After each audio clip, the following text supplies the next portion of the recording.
IT Innovators CIO Dave Seibert is here to talk about the impact of Microsoft's new channel chief, Sophos' new firewall tech, building the home security stack, and more, plus a special guest interview with Epson's Joe Contreras on changing opportunities in the post-pandemic print market. It's ChannelPro Weekly, number 183.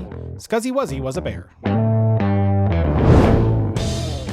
Hello and welcome to ChannelPro Weekly, episode 183. My name is Matt Whitlock, technology editor, online director, and your host of this fine program for the folks out there who are the VARs, the IT integrators, the managed services providers, the Rich, what else do we call them? The folks that basically do technology stuff with other businesses. Then you are in the right place.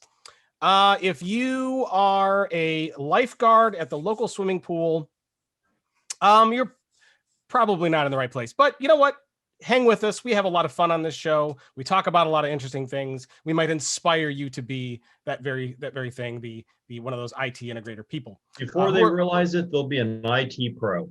You never know. Enough ChannelPro Weekly, you could probably walk away and be fully qualified to be an IT pro out there. And who was that? Rich, I'm going to introduce him first, since we've seen his bright, smiley face. That is our guest host today, who has been involved in the IT industry for 30 years. Plus, his background includes technical and management positions in startups, IT franchises, and Fortune 500 companies, Fortune 50 companies, in fact, I should say. His business experience is vast. He's involved in numerous alliances and peer groups and has received numerous awards. We are pleased to welcome back Microsoft MVP, organizer of the SMB TechFest event series, and the CIO of IT Innovators, Mr. Dave Seibert. Welcome, Dave. Hey, guys. Delighted to be here again. Awesome to have you back. By my count, this is going to be your 8th appearance here on ChannelPro Weekly. That is more than anyone else, I can say for sure. 2 thumbs up. That's awesome. Does that count our holiday edition as well? Does that include the you know what? It does not. This would be your 9th. I missed that one in my count. Yeah. So yeah, this is your 9th. So either you really like us, or Rich has something on you that he's like blackmailing you with to get you on as often as you're here. Both. Yeah. Both. Awesome. And speaking of that person who's blackmailing Dave to be here, please welcome my co-host, the fabulous man of the hour, the executive editor of ChannelPro, Rich Freeman. Welcome, Rich. Well, thank you very much, Matt. And boy, that means your next appearance, Dave, is your 10th. That's like an anniversary. We'll have to do something. Oh my gosh, it's like double digit. Yeah. Right. Yeah, we're gonna have to like have a party or do something big and special for that one, because that's pretty amazing. 9 appearances. You must really enjoy coming out and talking with us. Oh, you guys are awesome. And I look forward to us. We got to figure out like virtually how to do a 10th celebration. We're going to do it somehow. We're going to bring cake in. We're going to light it on fire. We're going to find some way to truly get everybody a slice of cake. We're going to do something. I cannot wait. That will be a lot of fun. So Dave, for people who have listened for a long time, I'm sure they know quite a bit about you. And there's many episodes you can go back to learn your story. But if you can, give us a kind of a quick idea of who you are, what you do every day. Yeah, absolutely. Thanks for that chance. You know, the quick answer is I'm passionate about this industry. A lot of people don't like the career they chose. They simply know how to do it. I'm blessed that not only did I get into technology and working with business, but I love to do it. And as a result of that, you know, I invest a lot of my time in it. Hence, I wear a couple hats in life. People get confused easily. Ask me for a business card and my head spins. So just think about the fact that, you know, IT Innovators is like would be my full-time gig, an MSP now 25 years, but I also do peer groups and conferences. Pro tier peer groups and SMB TechFest conference. I am a Microsoft MVP of many years, a Microsoft worldwide influencer, which I think we'll get into a little bit later here today and how that might connect up with some cool stories. And, you know, I always give a plug anytime I talk, not only ChannelPro, which I just gave a plug for the other day, but I'll give a plug for IAMCP, which is International Association of Microsoft Channel Partners. On the board there for 10 years, and I won their Partner of the Decade Award, which is woohoo. Wow. And then to end it all, if you want some bedtime reading and want to know what I really do in life, check out DaveSeibert.com. Well, awesome. Thanks for that. And congratulations on a big win. Partner of the decade. So Only one. when are you eligible for partner of the century? Hey, I'm working. Nobody wants to clone me, especially me. But can you imagine having two of these things walking around? No way. But if there was a way, I'd find a way to get that partner of the century award. So one of the things I like to point out about Dave is that Dave, you go to a lot of events when we had physical events, which you're probably excited that those are going to be starting to, I think, to roll back into existence here in the near future. But you can always pick Dave out from a crowd because he's usually the only attendee that's wearing 2 name badges. It's like if he loses one or forgets his name, he's got a backup. It's so funny. I don't think I've been to an event in under 10 years that I did not have 2 name badges. And they're always different orgs, meaning they don't match the same company name. But I got to tell you what's really funny on a sales perspective, which I never thought about. When I talk to people, they go, "Oh yeah, you're the guy with 2 name badges." It's a silly thing that really stands out. And Matt, I got to give a great plug.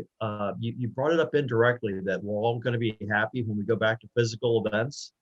I got to tell you, some of us, you guys, some of us have really done well with virtual events.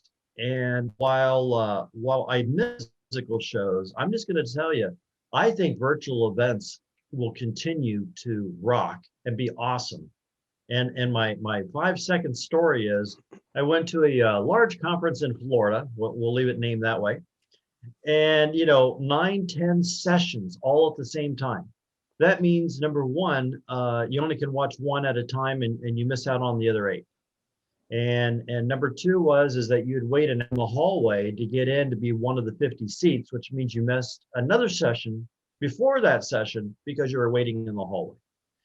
With virtual, you get to see them all. So it really has some good merits to it. It does. It's been a good. We've done quite well with the virtual events. I know we're excited that right now our next physical event, Rich, is in June. If you want to tell folks about that, it's a good time to talk about it. Yeah, I believe that is June 9th, and it is in Dallas, Texas. Richardson, Texas, to be precise. But yeah, we and we have 6 what we call regional events on our calendar this year. We have an event either face to face or virtual every month through the end of the year, but 6 of those will be regional events scattered around the country. We're doing one actually in just a couple of weeks, 2 weeks from today, that is targeted at folks in the Chicago area. That one will be online only because of restrictions and so on. But the Dallas event and everything we do forward from there will be hybrid. So we will very much be encouraging people in the local area to drive in and join us there in person. But if you can't make it, you're not from the Dallas area or whatever, you can also attend virtually. That's the goal, and we're sticking to it. So. Yeah, it's going to be exciting. I hope everybody joins us, and we're really crossing our fingers that first show in June is going to happen. So pretty exciting stuff, Dave. Are you excited to still go out, and are you going to do a lot more physical shows, or are you going to stay in and just do the virtual ones? Oh, no, I'll do both. The only, you can't hug at a virtual event. Just, that's a bad thing these days. Hugging is off limits, but you know what I mean? You can't, it's not the same to get together and see someone crash a conversation, become part of it. A little bit harder to do that on virtual. They both totally have their merits. I hope they both always stick around. Yeah, me too, indeed. So Rich, have you been up to anything interesting this week to talk about before we dive into the news? Nothing. Well, we're keeping plenty busy at ChannelPro. So, from a work perspective, yeah, there's been lots and lots going on. I'm trying to think if there's anything else outside of that interesting to call out. Not really, except that it is a sort of characteristically dreary day here in Seattle. But we are coming off of 7 consecutive days of sunshine and temperatures 70 degrees or greater. And I learned yesterday that has never happened in the month of April in Seattle before. We set a record for days 70 or greater in the month of April. It was very nice. Excellent. Well, good for you. It's nice to have a little nice weather come your way. Send it this way, please. We're like really, really cold here still. So, and and Matt, if I can, I got two fast plugs. The first one, which is really cool, last week I finished my 39th show, SMB TechFest conference, which was really cool. That means, of course, next one up will be number 40. So got to get a little excited on that coming up July 15th. And my second little tidbit is, if the camera is friendly, the ChannelPro magazine came in. yay! So ChannelPro April magazine, and I can say, A, I've already read it, and B, I've blogged it, texted it, shouted from a rooftop. Anyway, it was really a good episode. So if people haven't seen that one, dig it out or go online and look at it. Awesome. Well, I appreciate that. I guess while we're while we're plugging things, I would also like to do a plug, and that plug is this one, Dave. AC. This is the what I want to plug. Is that a 2 or a 3? This is a 3. Well, this seems like something. This is definitely a plug. That's a real deal. Okay. I think we're on that one. We're gonna go to news. I think Rich, like I actually could hear Rich's eyes roll in his head. He knows better by now. He does. Well, he should, but he probably doesn't. All right. We got a lot to talk about. So let me tell you a little bit about what we're going to have in the show today. So we talked a little bit last week about Microsoft's new channel chief. We're going to talk about that again today because Dave is very, very plugged in Microsoft, has been an MVP, and has been underneath that the new channel chief for quite a long time. So I'm sure we would have a lot to say and talk about there. We're also going to talk about news from Sophos, some partner benefits from tech data that we're going to talk about. We're going to talk about building the ultimate work from home security stack, which is really interesting. We'll have an interview coming up later in the show, hopefully. And we got a museum pick that Dave brought. It's always fun when Dave's on because he always has something old and interesting to share with us. So we got a lot to cover. Let's dive right in. So Rich, why don't you set up the Microsoft channel chief story so we can kind of tell people who may have missed last episode what's going on there, and then we can kind of get Dave's thoughts. Yeah, absolutely. So, for those who didn't hear last week's episode, our guest host, Amy Babinchak, is a longtime Microsoft partner and a member of their MVP program, as is Dave, and Dave can explain what that's about a little bit later on. But that was the first episode that we did after Microsoft announced that the woman who has been in charge of their partner program, Gabriella Schuster, has been leading that program for 7 years and led it through some pretty significant changes, will be stepping down to be replaced by an executive over at Microsoft named Rodney Clark, who I've had a chance to interview a couple of times because he's been working in IoT, and we've been kind of focused on IoT a lot. But like you said, I mean, Dave is not only an MVP, he'll kind of tell you other ways in which he's plugged into the program. And so I kind of wanted to bring this up again, Dave, to get your take on this, because Gabriella Schuster personally. You probably have a more informed perspective on her influence on the program and how she is perceived and regarded within the channel as anyone I know, and can also speak to how significant or momentous it is that they are changing channel chiefs. The overwhelming majority of ChannelPro readers are Microsoft partners, so this is kind of a big deal for them. So that big broad setup, Dave, I just tell folks a little bit first of all about why you are the perfect guy to talk about this, and then just what do you think about it?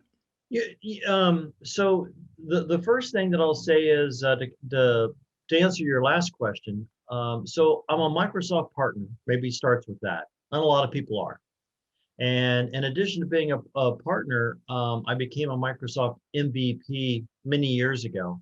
An MVP is a technical award. Someone who's a contributor that's involved in the industry that is able to speak, talk, convert, convey all things Microsoft, but on a technical nature. And then a little unusual MVP. There's about 3,500 of us worldwide, just to give you a little bit of a scale. So much thinner crowd versus the partner base. And then on the business side of the house, I'm a Microsoft influencer, an influencer on the worldwide team. And that's a smaller net. That's about 21 people worldwide. And in the US, there's only 4 of us. So that's, kind of narrows it down. And that program runs underneath Gabriella Schuster. And hence, I've had an opportunity to, physically, when we all got together, physically see her about twice a year and get her ear and find out from her first things that she's working on. And so it kind of gives me a unique perspective, you might say, on some of this. The other thing I'll say right off the bat is Gabriella, she's going to be missed. She's adored. The channel, the partners, they love her, and there's a lot of reason why they do. Now, of course, there's always going to be people that say things that are not complimentary, but oh my gosh, I don't care who you are, that's going to be the case. But overwhelmingly, I would say that you just look at any form or any feedback, and people really value what she has brought to the table, what she's implemented. And I mean, like Rich, you mentioned, one commercial partner that kind of grew up with her, meaning that's hers. And the whole cloud ecosystem really came into being with her. The evolution of the Microsoft Partner Network, co-sell, I mean, all these types of things really grew up and came to be because of Gabriella. And you might say, well, then why are you swapping her out, as the expression might go? And I would give you a totally different perspective. Don't think about it that way at all. Think about any really good sized company. They groom people into multiple roles and they move them around so that the whole org gets benefit of their experience and knowledge. And both of you guys probably recognize some of these names, but before Gabriella Schuster, before she wore those shoes, that role, we had Phil Surgeon. And before, Phil, we had John Roskell. And before that, Allison Watson. And if you really go back, we had Margot Day. And I had the benefit of personally knowing each one of them. And so every time this transition happens, I'll say regardless, it's a sad moment because you're going to miss the person leaving that role that you know so well and that you interact with. But the bottom line is that, it's normally a good thing because you're bringing fresh skill and talent from another area within Microsoft to bring their unique fingerprint to the program, and it always rejuvenates. So I'm excited for the rejuvenation. Whatever Gabriella Schuster does, I'm sure that I and many of us are going to stay in touch. She's just going to shift roles somewhere else, and then she'll turn that one on fire. Whatever she does. So is it a happy moment? No. Is it to be totally expected? Yes, because Rich, like you said, it's been 6.5, 7 years. So she actually, if I can use the term, outlasted several in her role before her, which is kind of a testament to how well she's done. But you get the idea. It's just another shift of mega companies bringing talent into different groups to better the whole org. And of course, the timing is good because they're going to officially do that trade over during the fiscal Microsoft Inspire coming up, which I'm sure either Joel or Rich, one of you guys will cover that one too. Yeah, absolutely. I mean, that's going to be a virtual event Yep. again this year, as I understand it. But yeah, I will definitely be covering the heck out of that. And I'm sure the attendance, aside from the fact that it's virtual and no travel, and so a heck of a lot cheaper to attend, I'm sure the attendance will be great just because there are going to be a lot of people who want to know who is the new guy and what can we expect from the new guy. So I mean, like you said, to be expected. Sooner or later, Gabrielle was going to go. So it's not happy news, but it's also not shocking news.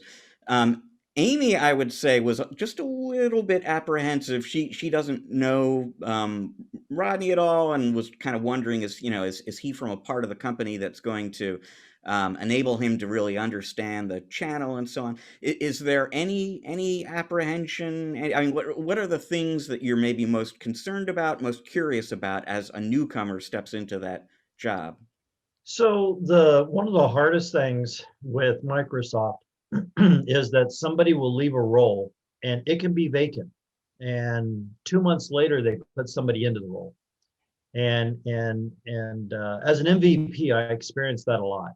A program group, a PG, they'll lose the lead person in the program group, and then 2 months later, they'll hire someone else, and that person walks in, and it's actually really frustrating. If you are a MVP and you know that product line better than some of the program managers do, and you have somebody new come in and they want to try things that failed before, or they want to implement something that just makes no sense, but it's a carryover for them. It's really hard to deal with. And the thing I like about this one is the transition. It's not that Gabriella left the position and it's empty, and then Rodney's going to come in 2 months later. They're actually overlapping already, and that gives me a lot of confidence because they're overlapping, not for a week or 2 weeks. What's the actual time span? Like 3 months. So there's some overlap. The concern, yeah, he comes from a mixed reality IoT background, 20 years Microsoft. So I'm hoping that 20 years at Microsoft is the thing that brings the value more than the IoT or the mixed reality. And hey, they're buzzwords. I get it. But IoT we thought was all going to be everything until security came along. And security kind of took front seat to IoT. And mixed reality is such a niche market. I mean, I see it growing, but let's face it, it's a vertical. And we really need someone that's not going to focus on a vertical, or we need someone who's going to focus on the breadth, someone who's going to help all of us move ahead. So I'm hoping his 20 years at Microsoft gives him that breadth, binoculars, and that's what he manages with. A little bit more than a tighter focus of just IoT or mixed reality. So that kind of shows you where I'm leaning, what my concern is, what I hope he does, and I'm hoping that the 3 months of Gabriella rubs off on him. I mean, she's contagious. So I'm hoping that he picks up on a lot of fast track knowledge before he puts himself in the solo driver's chair. And I'll just say, he reminds me of her a little bit. So one of the great things about Gabriella is that she's very down to earth, very approachable, very you don't feel like you're dealing with some highfalutin executive at one of the world's biggest companies. Very very easy to talk to. And very straightforward, very honest. I mean, one of the things she did that I remember made a big impression on me was at what was still called the Worldwide Partner Conference, I think, at that time. And this was right when one commercial partner was coming into being, and the whole Azure, the co-sell motion and all of that. During one of her talks at that event, she started it out by sort of listing out all of the ways Microsoft had screwed up with partners. Like, here are all the things we've done wrong. And here's how we're going to fix those. And I just remember thinking how refreshing that way. I mean, that just doesn't happen typically at these giant, partner events. It's more about celebrating how wonderful everything is, as opposed to, acknowledging things maybe that aren't wonderful. So I mean, that's a piece of her legacy that I'll very much remember. Rodney, in my limited exposure to him, is very similar though, in that. Very, he doesn't put on airs. He doesn't come across like the unapproachable sort of channel rock star. He really, really enjoys, based on everything I've seen, interacting with whoever partners, whoever vendors, whoever he's around. So I think from a personality standpoint, he will remind people a lot of the the person who's stepping out of the role. But the interesting, I don't know. I only know him from this one IoT mixed reality kind of role that he's been in. But he's been at the company a long time, and the channel is obviously very important at Microsoft. And so I do wonder if in any of his prior roles, he was closer to channel partners in some way. I mean, if he spent 20 years in product groups and so on, then I could imagine partners worrying a little bit that he doesn't necessarily understand us and so on. But I'd be curious to go take a look at his job history at Microsoft and kind of see if he's been in any roles that would have required him to get up close and personal with the channel. Yeah, Have I, I've not had the. Oh, go ahead, Matt. I was going to say, have either of you heard of any other key differences or similarities between the two? Like, I mean, business similarities in the way they approach things would be good, but anything else like similar taste in shoes or music?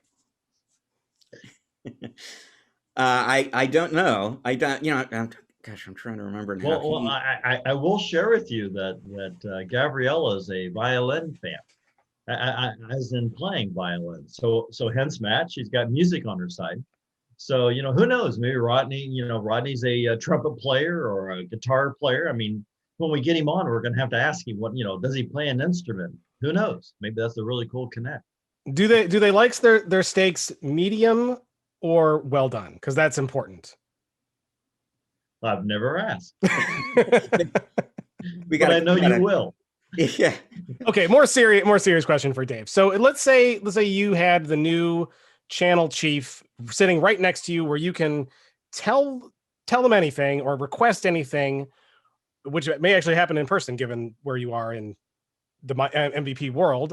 You might actually get the opportunity to do this, but let's pretend that he's sitting right next to you. What do you say? What do you request? What do you want to see? Oh my gosh, it's actually easy. I have two items I'd say immediately. The very first one is that you have an excellent partner community. Listen to them. That's number one. Because let me tell you, and I don't take away from his 20 years at Microsoft, but with the average partner being 15 plus year mature, with over 300,000 partners, there's a lot of knowledge. So I would tell him, hands down, listen to your partner base. The second thing I'd tell him is when he's deciding where to put his focus on the breadth partner. And I say that because Microsoft has enough expertise in management. If you don't know, they have something called managed partners. But managed partners, they have a whole team that takes care of them, more than a team. People across the whole US that tailor to what that elite group needs. You're talking less than 1% of all partners. But the breadth partner, come on, that's 98% of all partners. And they need love, attention, and they bring an enormous amount of business collectively. So I would tell Rodney, focus your efforts on the breadth.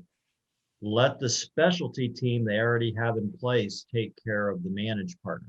Because when he takes care of the breadth, managers are going to win anyway. But that's really where I think he could get his absolute greatest foothold, momentum, and have his greatest success if he focused on breadth partners. Excellent. That's a good suggestion and good advice. Hopefully they'll listen to that. Maybe you can also convince him to use his influence to convince the world that pineapple does not belong on pizza. That would also be a very pineapple on pizza. I'm not on board on that one. I know, that's why I said it, because I wanted to see your reaction. Yeah, good stuff. I think we'll have to just kind of see how that transition goes and see how the new channel chief does. And I'm sure the next time we talk, you'll have some insights to kind of gauge on the good and the bad. Any predictions that you think are like you gave us your advice on what advice you would give. Do you have any predictions of like what changes you might see implemented over the next, say, 6 months? My prediction is that if Rich Freeman has a chance to chat with Rodney Clark, he'll somehow find a way to invite me. And likewise, if I get a chance to connect with Rodney, I'll find some way to invite Rich to that hello. It's a deal, Dave. It's a deal, yeah. And needless to say, I have already kind of planted the seed with the PR folks over there. Hey, can I talk to Rodney? He's like, well, maybe it's a little bit early, but keep in touch. So I'm hoping, I'm working on it, and yeah, absolutely, I would love to do that with you. Well, if there's anyone that can get that interview, that would be Rich Freeman, who seems to be able to get all kinds of awesome guests and interviewees here to talk to each and every week. So kudos to you, Rich, on that. And that will be something that I'm sure will happen. Now's probably a good time to transfer over to the news and talk about some things that are going on right now. So the first we're going to talk about is something we've seen from some other vendors, including Sophos, if my brain is not malfunctioning, which it is half the time. But we're seeing a lot of these new firewalls get a lot of features around high performance encrypted packet inspection, and it looks like Sophos has something to offer. Rich, tell us about that. Yeah, they introduced a new firewall this week. It's their XGS line or series of firewalls. And at first blush, you might think, well, okay, it's a new firewall from a company that's been making firewalls, and how significant is that? And I'll just preface what's coming by saying, according to Sophos, this is the single most significant hardware upgrade in the history of the company. And so let's talk a little bit about why that is. It's a new firewall. They have also updated the operating system that all their firewalls run on. So there's some of the usual tweaks and enhancements and so on that you would expect. But the key feature, the sort of defining feature of this new XGS series, is that in addition to the core CPU, there's also this kind of secondary processor that they're calling an extreme flow processor. And so from a short-term perspective, what that allows them to do is offload certain tasks from the core CPU onto this secondary processor and dramatically accelerate the speed of the firewall overall. And that has, for now, that has important implications with respect to decryption and encryption, TLS encryption. And in fact, this week, the same day that Sophos announced the launch of this new firewall, they also published some research in which they said that between January and March of this year, 46% of the malware Sophos detected out in the world was using TLS, transport layer security, to hide malicious communication. So, and that's up from 23%. So it's pretty much exactly 2x in a year. Or early 2020, the last time they published data on this, 23% of the malware they saw was using TLS. Now it's up to 46%. So there's a lot of encrypted traffic out there. If your firewall is not looking at it, you and your customers are highly vulnerable. And in fact, a lot of people who are using firewalls with the ability to do TLS decryption are not utilizing that feature because it is so resource intensive. So people go out, they buy a firewall that can actually inspect that traffic, and then they discover that if they enable the feature, it slows the network to a crawl, and they just turn it off. And so there are a ton of organizations out there right now that are just not looking at this enormous source of risk. So according to Sophos, by virtue of enabling you to offload a lot of traffic onto that secondary processor, this new firewall can process TLS traffic up to 5 times faster than other similar scaled products in the industry. And their hope very much is that this will allow people to enable the TLS decryption and actually protect their customers with that functionality. Now, all of that, though, doesn't entirely get at why this is the most significant hardware upgrade in company history from their standpoint. This is a very important stepping stone for them on this larger path that they've been on. So February of last year, they introduced this new architecture that they're really building everything around now that they call Extreme. So hence, extreme flow processors, this secondary chip in the new firewall is part of that whole extreme vision. Rich, I'm willing to bet that the X in XGS stands for extreme. I wonder. Could it be an E then? just asking. It's the E stream, but X sounds better. And you get the whole extreme thing, right? XSTREAM. At least they I'm didn't sorry, call it Rich. Extreme One or One Extreme. Yeah, exactly. I'm learning from Matt well. Yeah, yeah. Um, today what that secondary processor does is help with TLS decryption, but it can do a whole bunch of other things. That's not the only thing that it is there to do. It is programmable. Basically, and so they are going to be utilizing it for all sorts of other features going forward. And an example of that, a very important example of that, will become public knowledge not too long from now. I can't really talk about that, but I can say, because I've written about this, years ago. I remember sitting down with Dan Schappa. I'm probably mispronouncing his name, but he's been on the podcast twice in the last year, Matt. He's their chief product officer. And I'm going to say circa 2017 at the RSA conference, he kind of painted this picture for me of this vision Sophos was pursuing called Project Darwin. And the idea was that they were going to be able to, one of the defining features of the Sophos platform today is that they've got all these different kinds of software products, and they all talk to each other and share information and coordinate response activity and so on. And they had this vision that they could extend that even beyond their platform to all sorts of inputs from other vendors and software, hardware, etc. This Extreme Flow processor is going to enable the Extreme architecture in general, and this processor specifically, are going to help them bring Darwin to life. And like I said, this vision has been unfolding for years. They really feel like it's here. And that this new firewall is what more than anything else that they've done brings it here. Interesting. I also noticed, Rich, that they call it the Sophos Firewall Operating System. Why not call it the Extreme Firewall Operating System? Their marketing department needs to get on this, like right now. Come on, let's get all this branding tied together. Interesting stuff, Rich, and I'm glad to see Sophos doing some new hardware products that is really trying to address this issue, because as Dave knows, the more and more traffic on the internet that gets encrypted, the more and more important it is for TLS deep packet inspection to happen at the network level. But we reviewed some routers that are aiming to address this, and there's still a considerable performance hit as soon as you start enabling encryption and decryption and inspecting encrypted traffic. Do they give any kind of ideas of what the throughput of something like this is going to be? The only sort of metric they provided was that they're saying it's 5 times faster than anything else, of the same scale that you could get, but I don't have any specific sort of throughput numbers. Sure. Well, 5 times faster than a snail is a turtle, which is still damn slow. So, Dave, what do you think they're gonna get out of this?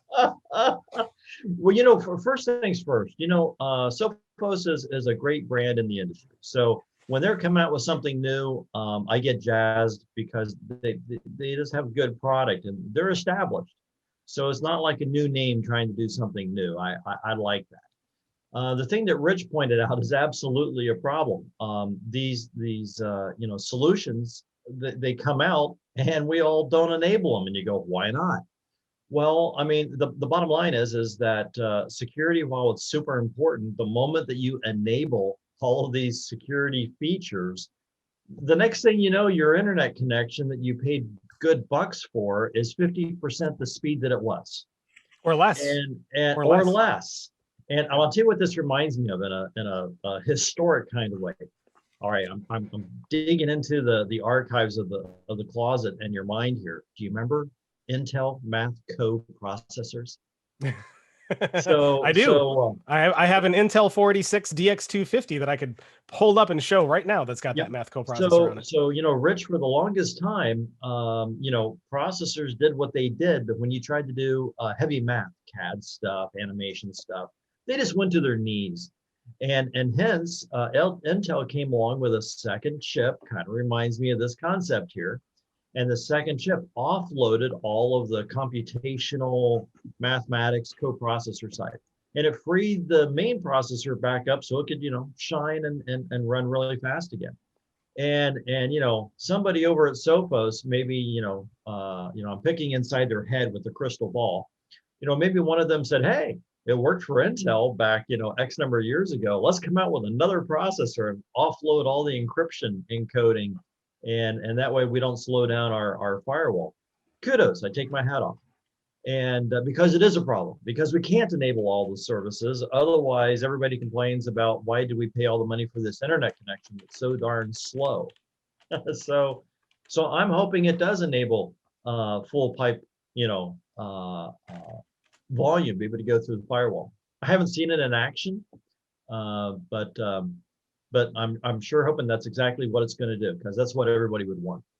Maybe they should have given it a nod to Intel and called it the Extreme DX2.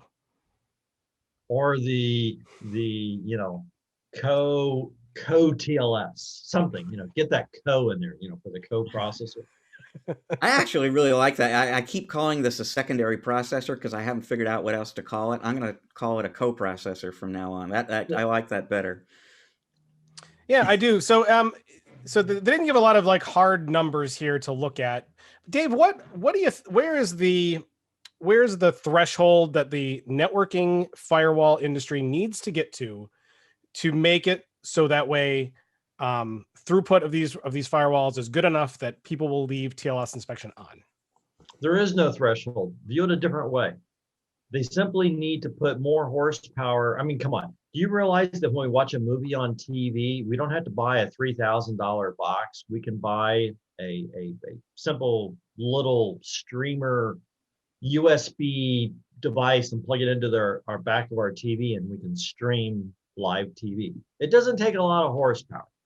So the point being is, if they just up the horsepower equivalent to what's on a graphics card or what's inside a real PC, you're going to be able to shove through what's needed and keep your pipeline going. So the only thing that's really, I think, getting in their way is market price.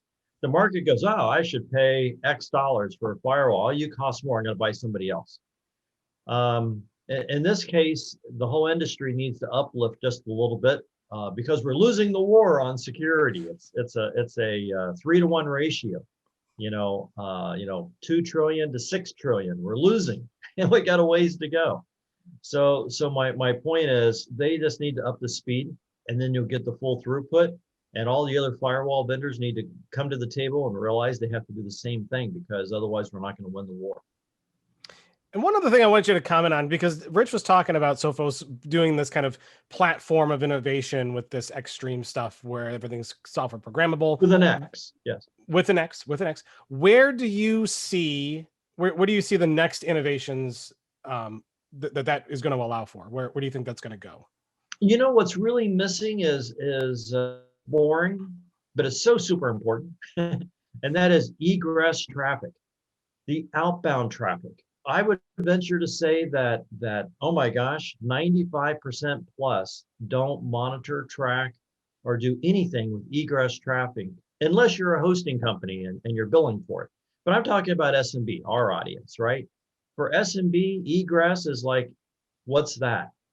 But look at something real simple as ransomware. In order for a bad actor to take your company data, they had to transfer all that data through your firewall back to them first. Otherwise, they wouldn't have it. If you only tracked your outbound data flow, you would know that somebody was siphoning. It's like, your gas pump. You go out in the morning and your tank's empty. And you go, hey, it was full last night. Why is it empty today? Well, if you monitored it and watched it, you'd know that your tank emptied out. Likewise, for the bad actor to get your data, there's only one way they get it. They don't come in there and copy it onto a hard drive. They pull it out through the internet feed, that high-speed feed you pay for. So if more companies and more firewall vendors gave us that ability to track and set alerts, I want to know if more than so many gigs of data went my outbound firewall today. File transfer data, send me an alert. They don't do it. And they're getting there, but they don't do it. And that would make a world of difference on the fight of ransomware and cyber attacks. So, question about that. I mean, is the reason they don't do it because of the overhead? Is this another one of those performance-related things, or they just don't do it? They just don't do it. I'll take the low bow shot, and they just don't do it because the market, market never doesn't give it attention. You kidding me? It's shameless, but trying to get an SMB business to pay for security they think, who wants me? You know, I'm just a small business. Nobody wants to attack me. Nobody wants my data. Sure, they do. And that's why all the SMBs pay the ransomware when they do get attacked, because they do want their data. But the bottom line is it's not what's getting attention, but it should. And boy, if every firewall would do a firmware simple software upgrade and give us reporting and alerting on outbound traffic triggers, gold. Interesting. So somebody, beat at the plate first and tell us all about it. Yeah. Also, make sure that when you're talking about those folks in SMBs who say they don't want their data, you're right. They don't want the SMB's data. They want the SMB's money. That's what they want. And that's a universal thing that they want. So yes, they will go after the SMBs for sure. All right. Well, with that, I think we'll move off of hackers and ransomware and security, because that's always a very depressing topic. Oh, boring.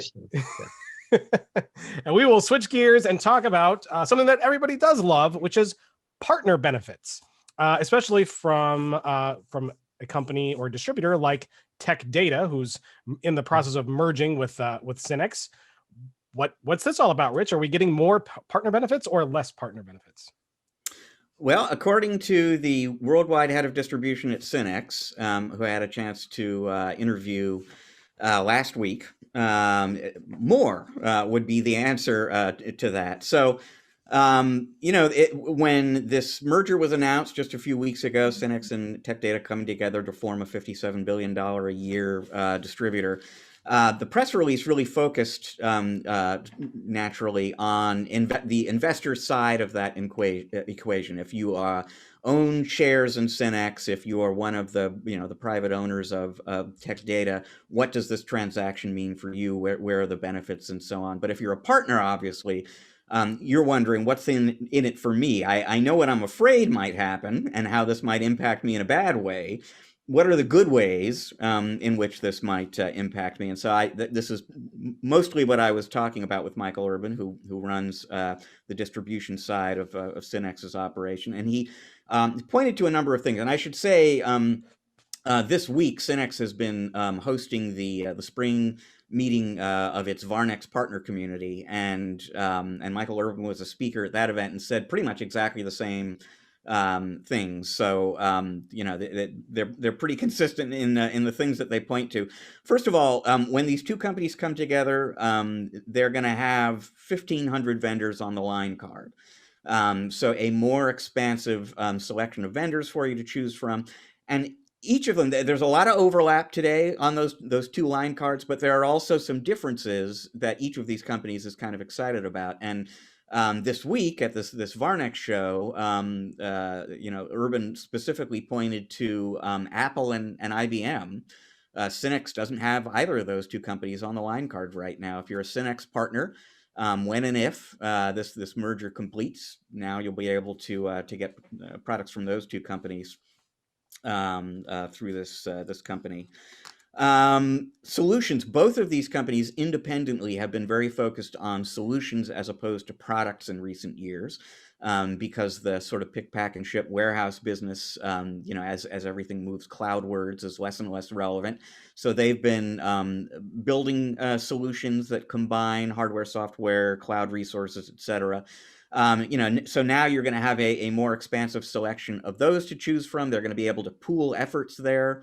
And sort of dedicate their R&D focus on doing more stuff, because they're not kind of duplicating effort and so on. This was one of the things that they made a point of in terms of the investor angle on this, that just as there are some differences in line cards between these two companies, there's some difference between their international footprint. One company's strong in Asia, the other one has no presence there, the other one's strong in Europe.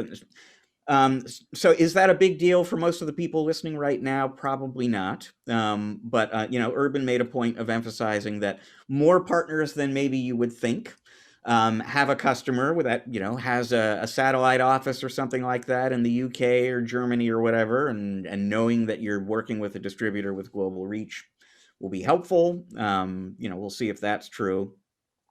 If nothing else, instead, if like a lot of people, you have relationships with both Tech Data and SYNNEX today, that's one less relationship to juggle going forward. There's going to be some vendor consolidation going there. And both those companies have their own cloud marketplaces and cloud platforms right now. Those will eventually come together, similar to the solution story. They're going to be able to pour more money into enabling one platform, pour more money into enabling one set of ordering tools and back-end order processing tools instead of, there being these two different sets there. So those are kind of the four things really that they call attention to: bigger, more expansive line card with fewer gaps, international reach, the single cloud platform and backend platform that they can pour more resources into, fewer relationships to juggle, etc. Now, we're talking about this as if it's 100% sure to happen, and they certainly say it's nearly 100. They're not worrying that it isn't going to happen. It doesn't.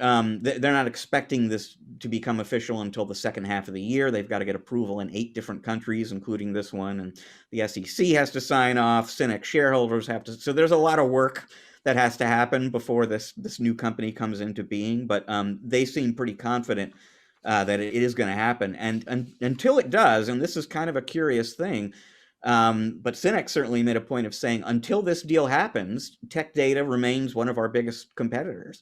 And we are going to be fighting it out with them every day for every deal, exactly the way that we have been. Where nothing changes in that regard until they're actually one company. That's a really awkward position to be in when you actually think about it. Dave, reaction to you: more is better, yes? As the fast thing is in the US, I don't see a lot changing. And that's not bad or good, but like Rich said, in the US, they're fierce competitors and soon to be under one roof together. But I think where the real win is international market, because each one has their unique footprint internationally. So together, they're going to be much more than what they were, individually. But US wise, I don't see them having this big breadth takeover statement, because they're both entrenched in the US. No doubt, 1,500 vendor line card. Their line card is massive. Something like 200,000 products combined. But again, you only can sell so many products. So I think it's great, but I think the impact on the US will be less. I think the biggest challenge ahead is going to be the integration. You take two MSPs with 25 employees each and you mesh them together, and you look how long it takes them to integrate the team and integrate the processes, get on the same platform. Oh my gosh, they have 24,000 employees each. So when you try to mesh that together, I think it's going to take a little bit of time. And once that time goes by, I think we're going to see some good outcome. But I don't think we're going to see anything US wide happen real fast, because they have such overlap, and they have to bring their forces and their teams and their systems together under one roof. They're going to have their hands full. But PE is not a 1 year exercise. They bought in for the long run. So long run, it's going to be really good. What it actually means to a partner, I think we're going to have to wait a little while before.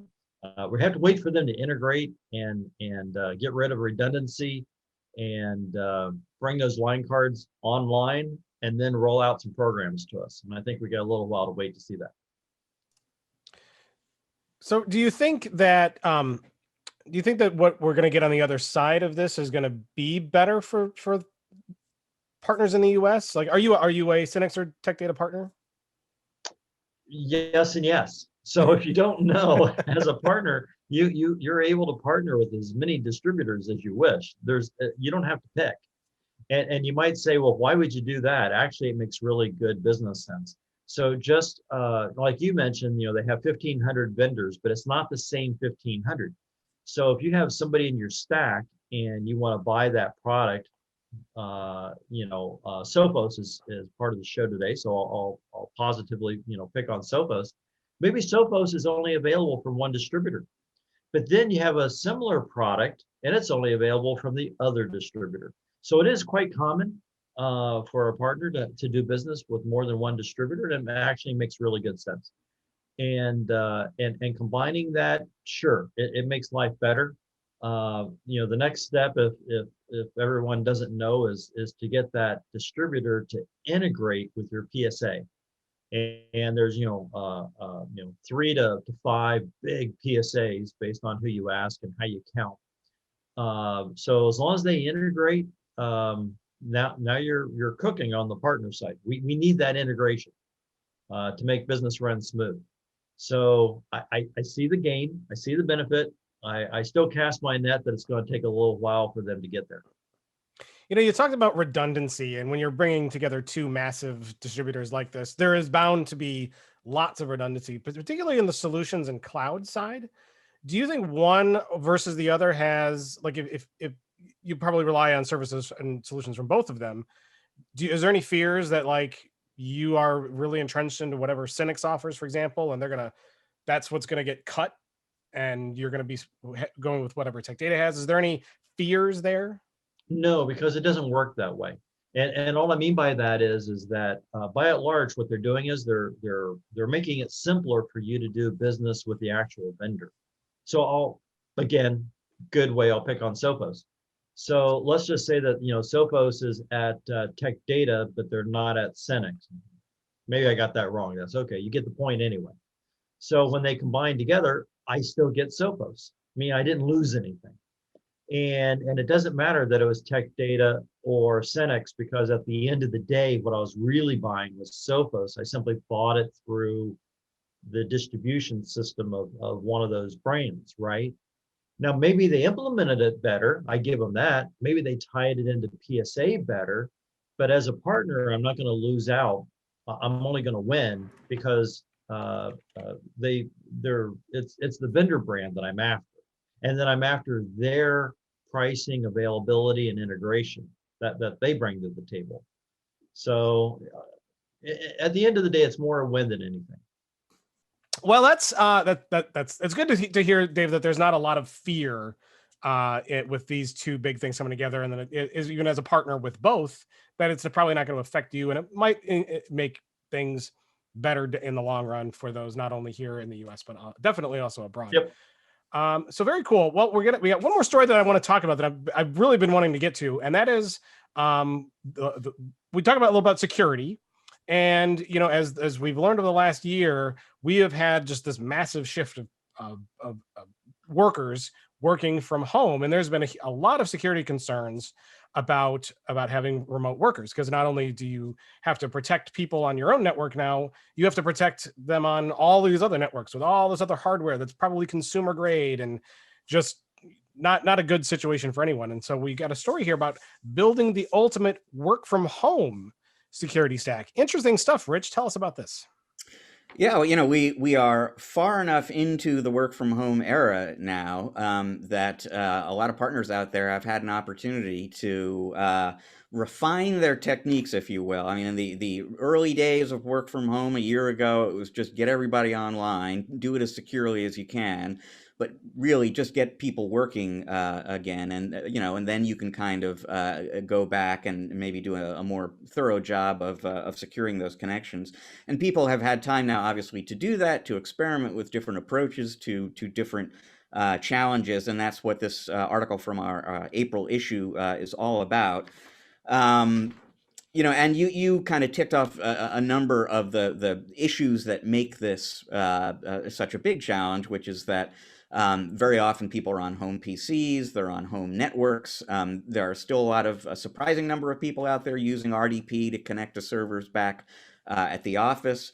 Shadow IT has long been a problem, but it's been a particularly big problem in the work from home period with, I'm just going to use Dropbox or whatever it is I know in order to exchange data with somebody else who I need to be sharing files with. And then it's interesting. Somebody pointed out to me when I was researching this story, there are other issues that you don't think about necessarily. As you know personally, Matt, when you're working from home and you've got kids, you've got to kind of juggle work with parenting, and that has had a real impact on people's work hours, where maybe they're working, in evenings and early in the morning and so on, more than they did before because they need to be available for the kids during the day and so on. And that can actually be very confusing to a behavior-based security system. So there are all sorts of issues that make work from home security difficult. And then so here I'll just run through some of the technologies that everyone I spoke to agreed really you need to be including. There are all sorts of things that you can be doing. Encryption, ultimately, you were saying the money is the prize, Matt, but I mean, it's the data that they go after to get the money. So ultimately, all security is about data security. And so particularly because you're relying now on these remote connections, encryption, absolutely essential. Encryption of data in transit, encryption at rest to keep that safe. I hope it goes without saying that an endpoint security system needs to be on every device out there, whether personal or corporate owned. DNS filtering software, same thing. And one of the sources I spoke to recommended when you're shopping around for the one that you're going to use, make sure it's not so easy for the end user to turn off, because this is one of those technologies that can be irritating to people sometimes. Along those lines, according to Microsoft, if organizations that use multi-factor authentication are 99.9% less likely to be compromised, and that's not, a figure of speech. They have some data that tells them that's how effective MFA can be. And so you need to put MFA into effect, even though a lot of your customers are going to yell and scream about it, because that's one of those inconvenient technologies that people kind of resist. Identity and access management. Just a few episodes ago, we were talking with Jamison West on the podcast about how as more and more goes into the cloud, what matters isn't the device anymore. You can be connecting via any device. It's the identity that matters. So more so than ever before, good identity and access management software is really important. And then, you don't necessarily or normally think of an RMM solution as a security tool, but it is. You're using that to patch all these devices. One of the sources I spoke to is using his RMM solution to do software and configuration audits on all of these work from home devices on a daily basis. So that actually plays into the equation as well. Last few quick points. I guess the last thing to kind of address here would just be RDP, which I mentioned before. And I know that's been, or certainly was in 2020, one of the biggest work from home security headaches that people had to deal with. And, a number of different approaches to that. A lot of people just kind of switched to VPN. Some people adopted one of these proxied RDP solutions that kind of routes the traffic through something secure. But to go back to the RMM point, some of the RMM tools out there now allow you to use the remote management or remote access software as a kind of secure path for the end user into that customer's environment as well over SSL or TLS protected connections. So that is another way in which the RMM software actually can play into a complete work from home security stack. And then this is all the technology. Don't forget the importance of training. Don't forget the importance of setting policies, communicating policies, enforcing policies, etc. Dave, there's so much to dive into here, and it's well worth our time to spend at least a good 10 minutes or so diving into some of this, because this is truly, I'm sure, a headache that you're experiencing each and every day, and then tons and tons of channel partners are dealing with this. And does it frighten? First, I want to ask you: does it frighten you to see how much reliance there still is on open RDP connections? Oh yeah, absolutely. And it's ease of use, and people don't want to give up ease of use. I get it. But why don't we just take all the PIN numbers off of ATM cards? And I mean, come on, ease of use. I would love just slide in the card, take out the money, and off I go again. Why do I have to put in that PIN? Come on. But the bottom line is we all are willing to put that PIN in, and still people steal our PIN numbers. What is it? You're supposed to cover it up now when you put your PIN in so that people can't see, or they put fake covers over the ATM so when you key in your PIN. But my point is, we still understand the need for that security. People don't always see that same need when they go home. Right. Hey, if I put a Windows machine here connected directly to the internet with an RDP connection open, how long do you think it would take before someone broke into it? Well, for sure, it's going to get attacked within about 3 to 5 seconds. That's the first thing. And then it's just an issue at that point of time, meaning, what kind of password did you put on it? Did you enable any firewall? But it's an electronic world. So this is not human. This is not war games, where people dialed around and see what was there. It's pretty fast to be attacked the moment that you're online. I mean, it's almost instamatic. So it's important. It's interesting that you brought up that movie, because that movie also taught us one of the other most important lessons that everyone needs to know. Do you know what lesson that is, Dave? Don't answer the phone. No, what? That if you put butter on a piece of bread, you can easily butter your corn on the cob by rolling it in the bread. Absolutely. Everybody knows that trick, don't they? And if they don't, now they do. Now they do. That was the most important contribution that movie has made to society. That continues to affect my life today as a Midwesterner, because we eat a lot of corn on the cob around here. There you go. I like it. Sounds like a show title coming on. As it might be. So Dave, dive into some of the tips and tricks that you've discovered. So what are some of the things that you're doing? What's the Dave Seibert work from home security stack? We're going to take a step back just for a minute, because to me, this is like walking into an AAA meeting. The first thing you do is you sit down and you say, hello, everybody. I'm an alcoholic. So you start by acknowledging. And I think our problem is we're all in denial. Home networks are a mess. Let's just say it. Let's just call it out the way that it is. They haven't been managed through the years. Quite honestly, it's not a target. Meaning when I say it's not a target that most technology businesses want to get into. Meaning managing home networks, and that's partly why it's a mess. If you ignore it, and you keep throwing stuff in your closet, and you never clean it out, your closet's going to look pretty bad, right? The second issue is we don't have a perimeter anymore. Business and security professionals and MSPs like us, we live life based on a perimeter, an area that we can lock down and secure and hang our hat on, that says when you walk in this environment, we provide a protected, safe, and environment.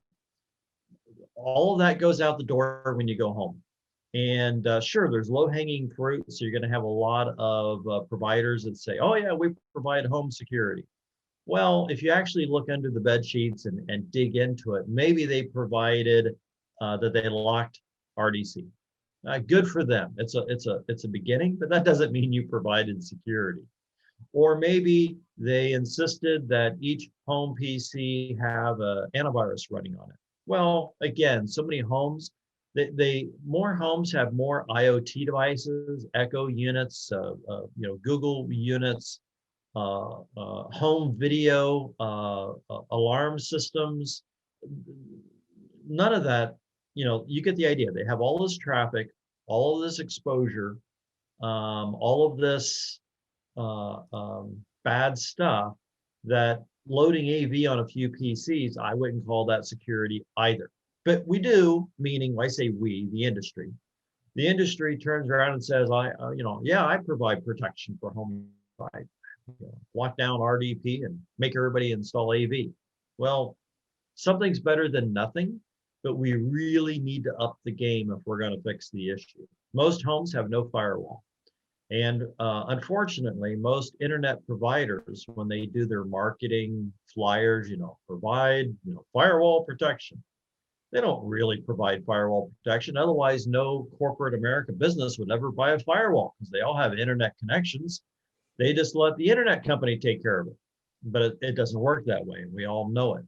So, I'm normally, quite optimistic, but when it comes to home, at the moment, we're losing a battle. And home normally doesn't apply the budget. They don't hire the expertise. And that's why ransomware has over a 600% increase during the pandemic, because everybody's at home and everybody's mostly vulnerable. Now, the good news, there is good news. It's just not the good news you might expect. And that is when you hack someone at home, by and large, you're hacking that computer. And therefore, you didn't hack the enterprise. You didn't hack the 60,000 users. You hacked that person.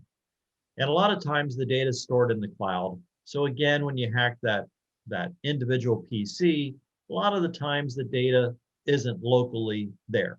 So, and if it is, it's only there for that one person.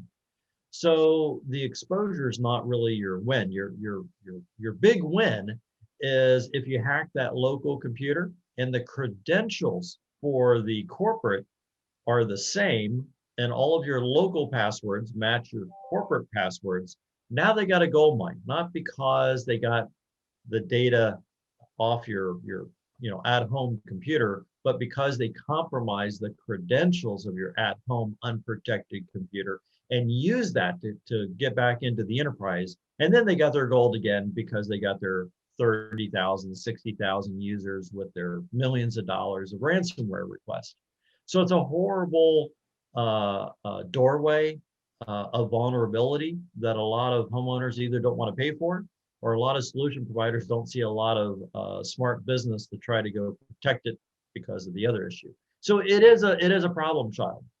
It really is. So now that I painted that rosy, beautiful picture, but again, I started with, you go into an AA meeting and you say, "Good morning, everybody. I'm an alcoholic." It starts. Well, Dave, after this conversation, that's going to be me in 6 months. Make it, say something positive, please. It starts with people at home realizing I'm vulnerable, I'm the weak link in the chain, and I need to change to make it better. That's step number one, right there. And that step number one really hasn't happened in a vast way. So that's why it's such a challenge. But that's step number one. And then Matt, I'll echo, once you accept the situation you're in, meaning, I'm an alcoholic, so to speak. After that, then do something about it, i.e. two-factor authentication, easy to do, no money involved. Turn off RDP, no money involved. By all means, install an antivirus program. There's free ones, by all means. Microsoft Defender comes included in Windows. Turn it on if it's turned off. If you don't know how, get help. So there are a lot of action items that are totally free that you can do. But if you have kids and the kids jump on, the kids don't want all that protection. They want to go to their favorite game site that those firewalls may block, and they want to disable it. So try to install something that cannot be easily right-click disabled, because your kids are going to disable it. Yeah, don't let your kids run on a machine as an admin is a big one. Yeah, absolutely. And of course, I'd be remiss not to highlight too that you can put endpoints on, you can put, you can block RDP, but it really also comes down to just acknowledging that not only it comes down to acknowledging that humans are always the weak link, and that being duped is very easy. So always be diligent when you're clicking something in an email. If you get something from the bank that looks legit but maybe isn't, second guess everything you do and everything that you see, because a lot of what's sent to you is not real. So I'll ID two things super fast, and you touched on them. Number one, passwords. Number one way everybody gets hacked is passwords. So try to make all your passwords unique across everything. And you're going, "Dave, do you have any idea what you just said?" Absolutely. Use a password manager. A password manager allows you to do it without giving it a second thought. I don't even have to remember my first password. It's all inside the password manager. The second thing I was going to tell you was what was I going to tell you for my second thing? Was There's something about corn and butter. I don't know. I know what was the you know shoot. Well, while you think of it, let me stress, and Rich will back me up here because I am a huge proponent of password management, and I've been using a password management tool for the better part of 20 years. So when people ask me like, how do you remember all your passwords? I tell them I don't remember my passwords. I have no idea what 99% of my passwords are. I've never had to think about it. I've never had to remember one. I only have to remember one. One password is all I need to remember. It's a good one. It's a strong one. And as long as I know the one, I don't need to know any of the other ones. And Rich, I've said that before, have I not? Yeah, absolutely, absolutely. And it's funny because I'm in this interesting situation where we use a password manager at ChannelPro.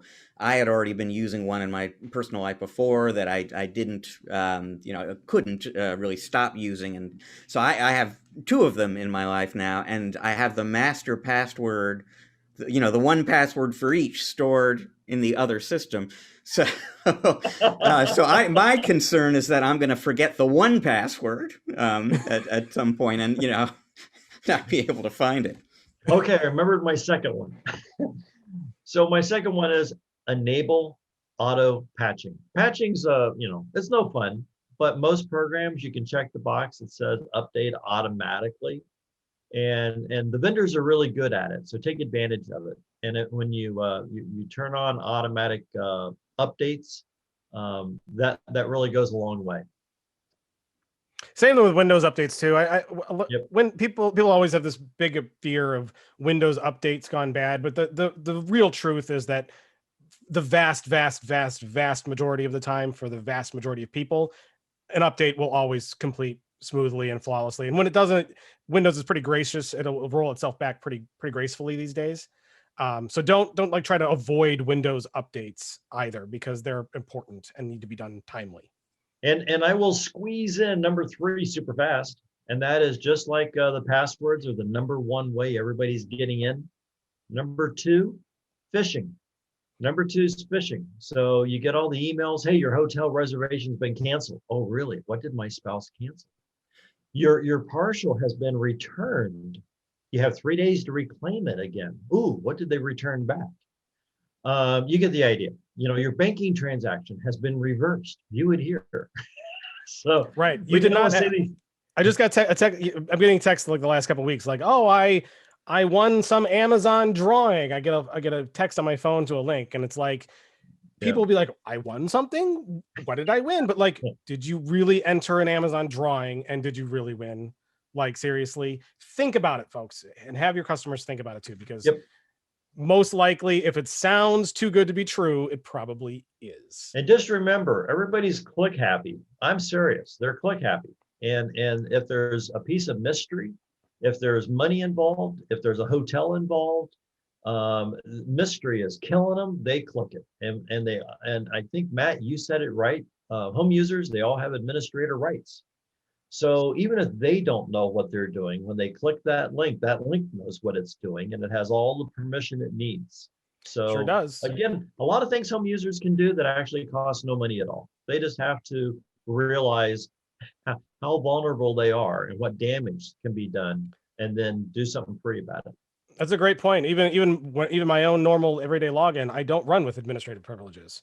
I run it as a standard user for just that reason. Because honestly, how often do you really need admin privileges? You don't on your machine. Only when you're installing something new, and that's pretty seldom these days, especially given how much is in the browser. So yeah, encourage folks to not run as admins, and that will also go a long way to preventing things like ransomware from taking a foothold, and viruses and all that kind of stuff. So important stuff. This is a great conversation. We could probably give you more and more advice, and I'm sure we'll be talking about this topic a lot more in the future. So great stuff. But I want to say that I did say that often things are too good to be true. Well, one thing that's not too good to be true is that every week, usually on ChannelPro Weekly, we have awesome interview segments. And so we are going to take a break. And when we come back, if all goes well, because we're actually recording the interview tomorrow, we were going to be having an interview with Joe Contreras, the commercial marketing executive at Epson America. I'm really excited about this. We almost had him on the past, but we had to reschedule. It was like the only time we've ever had to reschedule something because an emergency came up. But I'm excited about this. So again, if all things goes well, when you hear the little commercial music break, you will come back and there'll be an interview. If something goes wrong tomorrow, well, we'll just be back here talking about something else, and that's okay too. Are we going to squeeze in a museum item? That'll be after the interview break, Dave. So stick around. We'll be back definitely in part 3 with Dave Seibert on the other side, and hopefully an interview here with Joe Contreras of Epson. We'll be right back.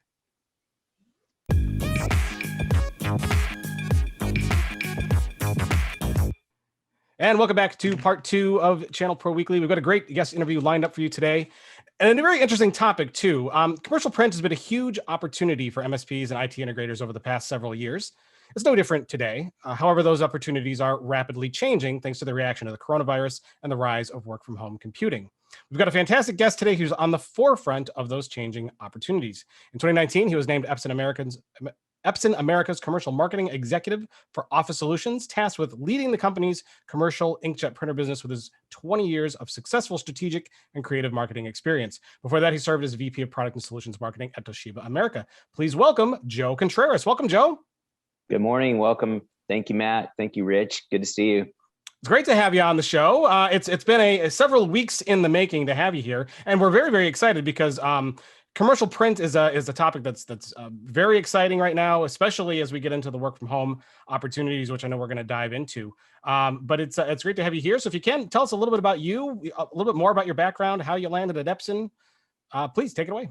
Yeah, good. So I've been in the print industry pretty much my entire career. Started off for a couple of years in the PC networking space, and then transitioned and moved over into the printing business. And it's been really interesting to see the changes in the dynamics over the past 20 plus years. Really what brought me to Epson, I've been with Epson for a couple of years now, was an exciting, differentiating, and really call it game-changing technology. So Epson is really breaking into what I'll call the business or commercial printing space within the office, and bringing to market something unique and different. And that's really what was the draw for me. I'd been, primarily focused on toner-based devices within my career, making the move over to inkjet and really seeing the benefits and the advantages that technology brings, as well as the opportunity that it offers for our partners and customers alike. Very cool. And so what whereabouts are you from, if I might ask? Yeah, so I'm in Southern California. So not a bad place to be today. It's sunny weather, so can't complain. Yeah, it's always nice in Southern California. So what do you like to do down in Southern California, Joe? What are you into? I spend a lot of time at the beach. So, I think COVID, even before COVID, but COVID really kind of amplified that. So if you can imagine when things were being locked down, all there was to do is to go to a park or some kind of open public space. And really the beach has kind of been the outlet for my family and I. We live pretty close to the beach, so it's just a few minute drive away. My son picked up surfing last summer. So our weekends are spent really at the beach, helping him learn how to surf and progress at that. And he's gotten really good. So it's exciting to see his progression. And so when you're on the beach, what is your favorite thing to do? Are you like a lounge chair guy where you kind of kick back and sit in the lounge chair, or are you out there taking the waves with your son? I'm a little more active, but I'm not a water person as much. So I'm usually either walking or jogging up and down the beach is what I like to do. So I like to do that for the first part of our stay there, the first half hour or so, and then in the second half, then kind of watch my son and his friends, get tumbled a little bit, if you will. It's got to be kind of nerve-wracking though, right? I mean, surfing is often a dangerous activity. Yeah. It's the beach we go to is pretty mild, pretty calm. So it's a good place for beginner to intermediate surfers. So it's a good spot. Very cool. Well, that's very interesting to hear. Thanks for sharing that with us.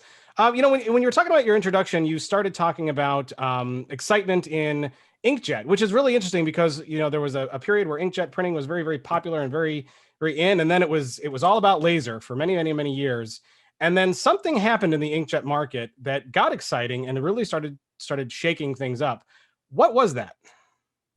For Epson, it was the introduction of what we call our precision core heat-free technology. So I think the common misconception, like you touched on, Matt, is probably 20 plus years ago, inkjet devices were perhaps slow. The cost of ink was more expensive, and people thought of inkjet devices of more kind of home printing, occasional use printing devices, and perhaps for really high image quality photo type devices. But really that's changed with Epson bringing new technology to the market.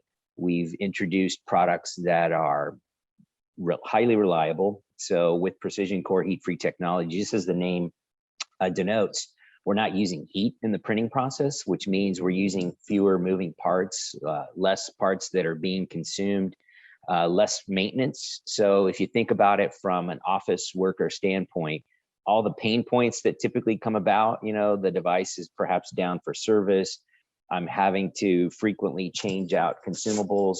We're addressing all those pain points with our line of products, and I'd say the message and the products themselves are resonating very well in the market.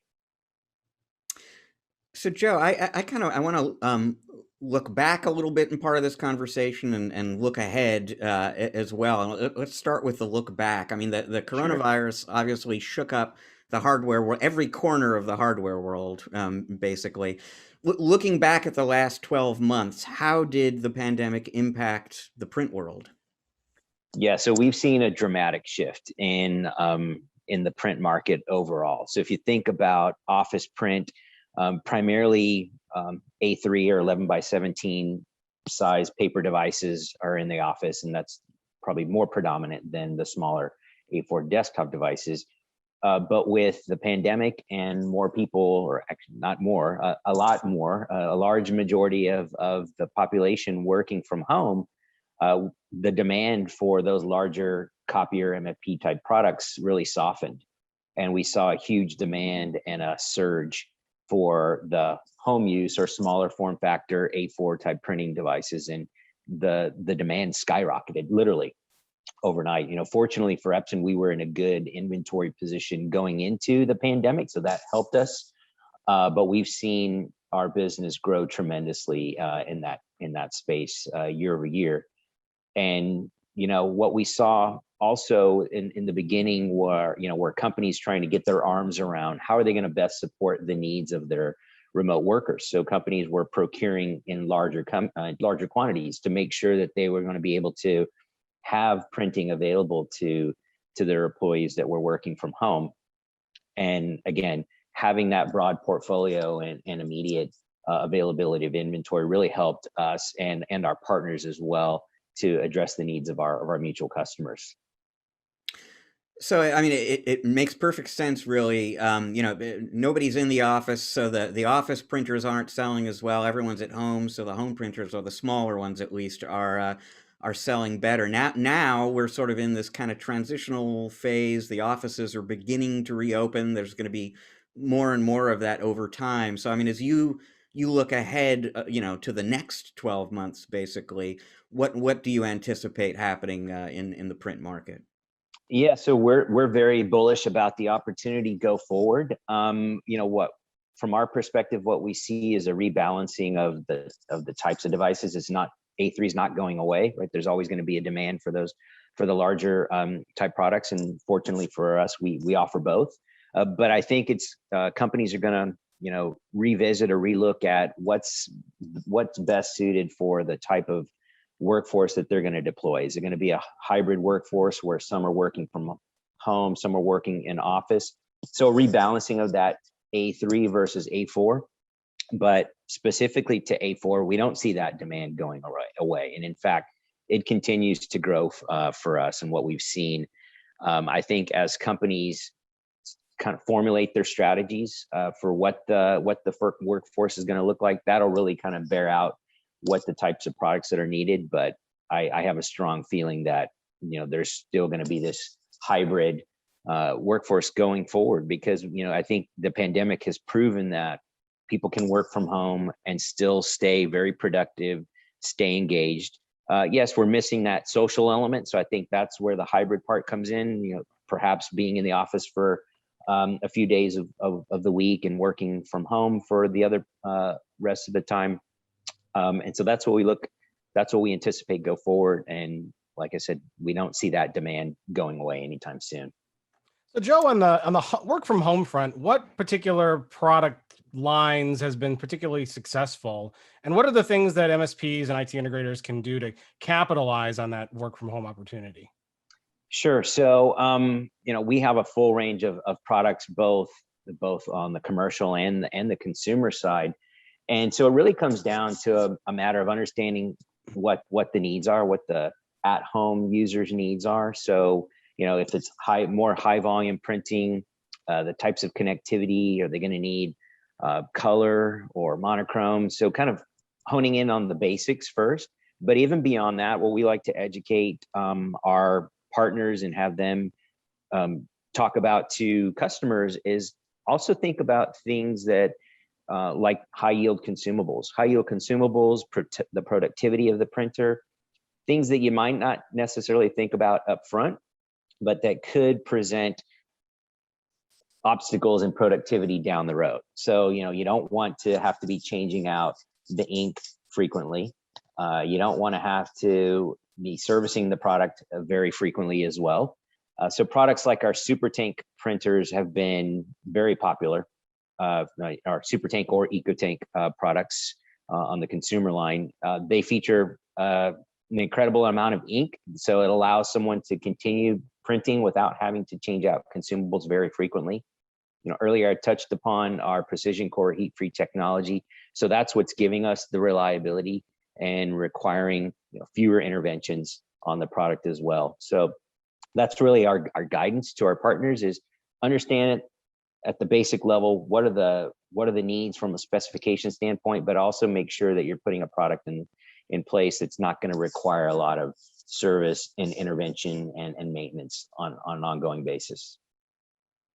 You know, on the A3 side, the office printer side, Intel did an event yesterday as we record this, and one of the interesting things that they said is they predict that as people do start returning back to the office and seeing the desktops that they left behind a year ago for the first time in 12 months, they're going to realize how much they hate that hardware, that now outdated hardware, and there's going to be this sort of purchasing wave of office PCs. Do you foresee anything like that in print when people do get back to the office? Are they going to realize that their A3 devices or whatever they have there is, you know, are maybe not just not providing what they need, maybe doesn't have functionality that's needed to support a hybrid workforce, et cetera? Yeah, I think it's gonna, like as I mentioned earlier, it's gonna be definitely a rebalancing. So I think companies are gonna relook at the install base of products throughout their fleet, and it'll be a mix. So to your point, Rich, I think people have been accustomed now to the smaller, more convenient access devices, if you will, and we're gonna see those increase within the office as well. So there was, you know, probably, you know, 15 plus years back, there was this push in the printing industry to centralize printing, right? So just more standardization around A3 devices, work groups of 10 to 15 people being able to utilize a single device. We're starting to see the opposite of that now. So more going back towards a decentralized model, where you'll still have the A3 products within the office to serve the needs of a work group, but you're going to have more A4 devices as well for more of that individual need, perhaps somebody that's not necessarily needing or wanting to share a product, and that's kind of multi-use within the office space.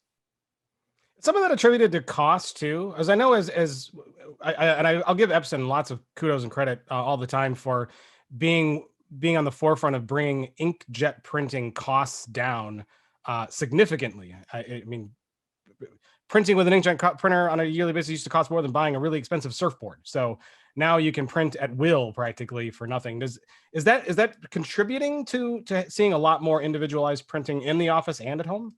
It is, absolutely. And so I'll also give you a quick reference point specifically within education. We're seeing that where schools were, in the past, perhaps hesitant to have smaller printers within the classroom, and they had more centralized type printing environments. Now, because of the affordability of color printing, specifically on our inkjet devices, we're seeing that, as I mentioned, decentralized, and we're giving schools the flexibility to have printing within the classroom because of that affordability and the reliability that I talked about. So I think you'll see that definitely at the corporate level as well. Yeah. So from an integrator's point of view, though, I mean, it's awesome that color inkjet printing is so much more affordable than it used to be. But given that there's less opportunity to make money on consumables, is that shy integrators away from say selling those types of products? Yeah. So for us, the value proposition to the partner, to the reseller is it's not about lowering their opportunity, both revenue or profit on inkjet. So we're able to support and help them sustain the revenue and the margins that they had before. It's about being smarter with the resources and the labor required to support those devices. So if you think about, their technical staff or their technicians or whatnot that would have to be supporting these products, they're able to support a larger fleet because of the higher reliability. So it's not about lowering the revenue or the profit potential, but in fact, helping boost that and boost their productivity on the technical side. It raises a good topic, though, which is, maximizing the value as opposed to, not reducing the value of the deal. How do you increase the value of the deal? We're talking a lot about hardware here. How does software kind of factor into the equation in a print deal? And how should listeners who are selling printers maybe be thinking about making more revenue, more margin on a deal through the software piece? Sure. So when specifically with software, I'll touch on education again. What we've seen, one of the software products that we integrate with and very popular within education is called PaperCut. So a print management solution that helps control the cost of printing within an environment, kind of rules-based printing, if you will. That's definitely a huge benefit. So being able to introduce something, a solution of that nature, really helps not only strengthen the position. So it's not just purely a hardware sell, it's more of a solution and kind of addressing a need and objective within that environment. Definitely helps. To your point, Rich, yes, it also helps increase the value of the opportunity that the partner is offering as well. So that's one. Another would be one of our in-house solutions that we promote to partners is called Epson Remote Services. That's a service productivity and an enhancement tool. Really, that allows the partner to be more efficient from a management perspective. So they're able to see the entire fleet of devices that they've sold, understand the reliability and uptime of the products, and address any type of technical requirements or requests from a remote standpoint as needed. So they're not having to dispatch a technician or someone to go on site as frequently. They can kind of triage and address any calls that come in remotely, if you will. Probably makes some pretty funny moments for salesmen too, when they're like talking to a customer and they're like, "Hey, do you want me to give you a paper cut?" And then like they'd be like, "Wait, Yeah. what?" Exactly. Quickly on that remote management piece you were just talking about, is that potentially a recurring revenue opportunity for a partner? So that's actually, so it's a tool that they use internally. It's not a tool that they resell. So I would say not necessarily a revenue opportunity, but probably a profit enhancement tool, if you will, because they're being more productive and smarter about the deployment of their labor and the resources within the organization. but we've gotten high remarks. So it's in use. It's been in use for some time now, and the partners that are using it really appreciate the visibility that they get to the fleet, but also being able to be more proactive in the servicing of devices. And fortunately for our products, again, this precision core heat-free technology, you'll hear me talk about that a lot. That really alleviates a number of the service challenges that a partner might see with other technologies, specifically laser. So we have a number of case studies where our products are out in the field where they will run for months at a time without requiring any type of intervention. So that's really where the advantage comes in for a partner is, time, labor is time, and which equals money. And if I'm not having to dispatch someone to go out and physically touch a device and do some repair or any type of intervention, that just means I'm more profitable as a business. Are there any other, I mean, that's probably a good example of a potential add-on in a deal that is it's going to be good for you and good for the customer. Are there any other obvious examples of that you talk about with your partners? I mean, from accessories to warranties or anything else, the kinds of things that they really should be working into every deal? Absolutely. So that's a great point. So extended service plans are something we highly encourage our partners to take advantage of. That's going to give them that extended coverage beyond the standard and I'd say very compelling warranty that Epson provides, but it's giving them that additional reassurance and coverage, if you will, even beyond the 2+ or whatever time frame it might be on the product. And so that's another incremental revenue opportunity. Absolutely, Rich. That's a great point. Kind of going back to the office printer conversation we were having before, and the fact that, as you said, the hybrid work scenario is going to be very common, I think, going forward. Are there features or capabilities that people should be looking for on either end, I guess, not even just limiting that to the office, either the printers at home or the printers in the office? Are there different capabilities that people are going to need or want to support that hybrid environment? Yeah, so I'd say definitely from a remote printing capability. So mobile apps are going to be important.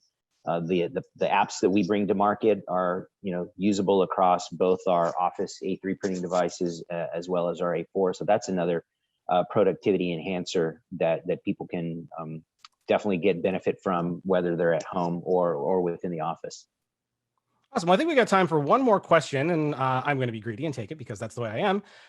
So let's say that we have some integrators and some MSPs out there that are not really taking advantage of the opportunities in print, and they're seeing this kind of work from home model, and they're trying to figure out how to get started in it, and they're seeing the hybrid model or maybe the office model. What would you say to them is like the top 3 reasons why they want to really get involved with print and why they would want to do that with Epson? Yeah, absolutely. So, really it presents a great opportunity and an immediate demand. I'd say it really comes down to, as an IT solutions provider, being able to address the need of your client, regardless of what that need is. So if it's a PC, a printer, network technology, whatever that need may be, being able to offer a broader solution set to your client is never a bad thing, right?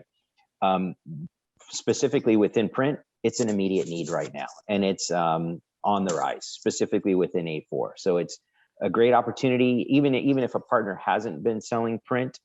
I would say the surge is still increasing, so it's a good opportunity to jump in. Specifically in partnering with Epson, I touched on the benefits of our technology, and I think it lends itself well to someone that's just coming in as well. So there's not a lot of learning curve in terms of, heavy burden, or from a service standpoint, it's not going to require a large fleet of technicians to support the products that they're going to put out in the market. So highly reliable, very affordable products, very productive. And again, beyond that, just the programs that we bring to market are very valuable as well. And, I would say if anybody's interested, definitely, please reach out to us. We can walk them through that in greater detail for sure. Awesome. Well, I want to thank you so much for being here to talk with us today and kind of explore this topic. Print is on a lot of people's minds, so it's good that we can kind of get some of these thoughts up front and forward. For those who do want to learn more or reach out to you in some way, where can they find you? Absolutely. So easiest way to reach us is on our website, epson.com/business inkjet printers. Or you can feel free to look me up on LinkedIn as well, Joe Contreras at Epson, and reach out to me directly and I'll get you pointed in the right direction.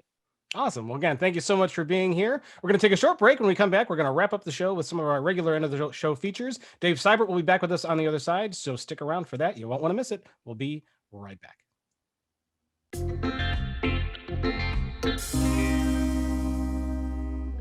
And we are back with part 3 of ChannelPro Weekly. Thanks for joining us. We still have Dave Seibert here with us, CIO of IT Innovators, on the other side of the break here to join us to wrap up this show and talk about some other interesting things. So, Rich, normally I kind of ask you if you got any highlights out of the interview. We haven't done it yet. Hopefully we had one.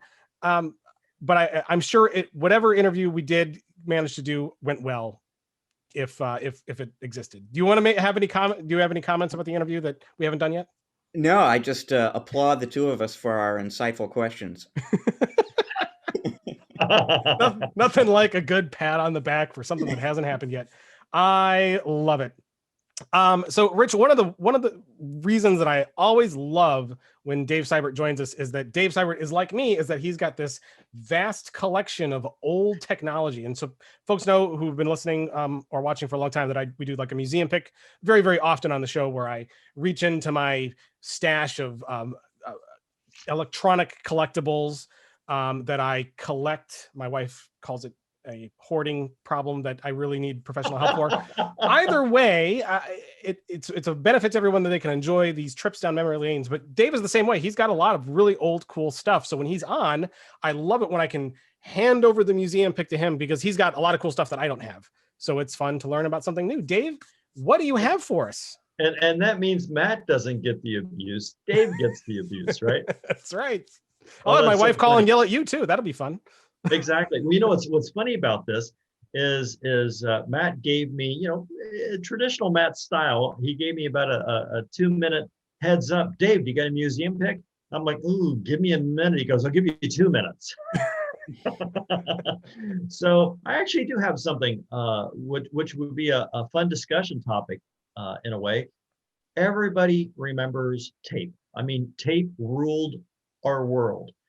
And, for the longest time, we had low capacity. Well, in today's world, we had low capacity hard drives, and, we were still living life happy on floppy diskettes. And we needed to back up, forget backing up PCs. Nobody backed up PCs. We backed up our servers. So my pick today to bring some memory back is a Tecmar data vault. And a Tecmar data vault. This is one of the few DAT 4mm DAT backup devices. And on the back side, it even has SCSI 1 interfaces. So if you go, what's SCSI? Oh my gosh, you have to go to Wikipedia and look up SCSI, because there's SCSI 1, SCSI 2, SCSI 3, wide SCSI, ultra SCSI. Fast SCSI, SCSI Wuzzy was a bear. So there was a lot of SCSI. And of course, you needed terminators, not Arnold Schwarzenegger, of course. You needed terminators to plug onto the back of these, otherwise it didn't work right. But you're talking about circa early 1990. So, premiered at InfoWorld, if you remember InfoWorld. InfoWorld in 1990 at about $3,600 street price. And what was really fantastic about this, I mean, you're talking about a cartridge in here that held 4 gig. Oh my gosh, who could fill up 4 gig, right? And of course, when one filled up, it popped out, and you put in your second. Your backup might consist of 3 or 4 tapes. And of course, everybody knows if something went wrong with a tape, all bets are off, because you needed the whole series to get your file out. And but before this was plain old analog tape, and those things would stretch. They'd be hard to read and recover from. So when the digital tape came out, this thing really rocked. And believe it or not, it hasn't been that long ago that I needed to plug this in and recover a client's tape data for a court case. And so I actually hang on to it with purpose. Of course, I can hold it in my hand. It's not that big. But oh my gosh, I think everybody remembers digital tape, and not too many have them running around anymore. But that's my museum pick. That's awesome. So I don't think tape is really used anymore, but it is actually. It might be some places. You know, I would say it might be some places. I was going to say, if you go people that create massive amounts of data, sometimes a telco like a Verizon, AT&T, you know, tracking everything that we all do and go. There's a lot of data collected, and tape is still a great way to store it. And Iron Mountain is still in business to this day.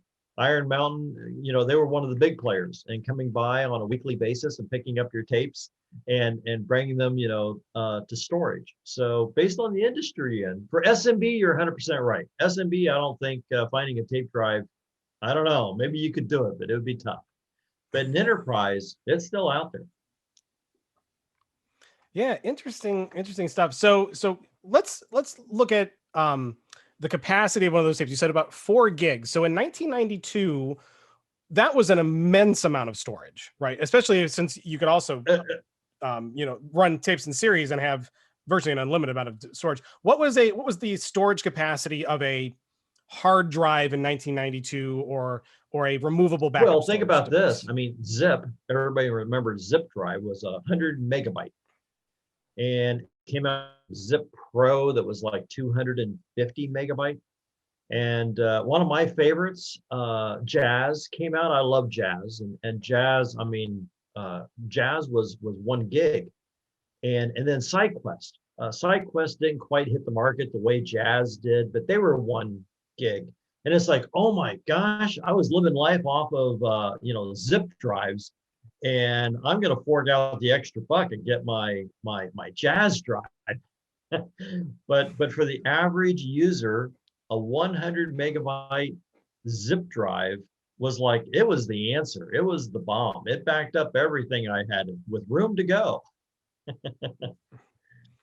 I did, and zip drives are also very interesting. The only third-party produced drive that ever became a commonly found internal drive in PCs. Yes. Because if you think the 1.44 megs were ubiquitous, but Zip was a completely third-party solution, but it found its way into a vast majority of computers sold. Oh my gosh. Gate. I'm losing the name of the Gateway. Thank you. I hate it when I talk to myself. So Gateway was notorious. You could order, much like people order Dells today, back then you ordered a lot of Gateway product, and we ordered Gateways with zip drives built into them. And it was great. Every now and then people tried to do a CDR where you would burn your backup to CD. That didn't last too long. You know, Zip and really won the game. And Jazz was number 2 and SideQuest was number 3 for sure. Yeah, CD for backup didn't become even remotely convenient until you could do CDRWs. And we actually we talked not long ago, what was that, a few weeks ago, Rich, we had a CDRW drive on here for our museum pick. And it also, interestingly, Dave, the zip drive was our very first museum pick years and years and years ago. Yep, because I still have one of those in my museum. And, I would also, you know, I'm just, now this is a tease. On a future show, if you actually want to see a SideQuest and a Jazz side by side, I have both.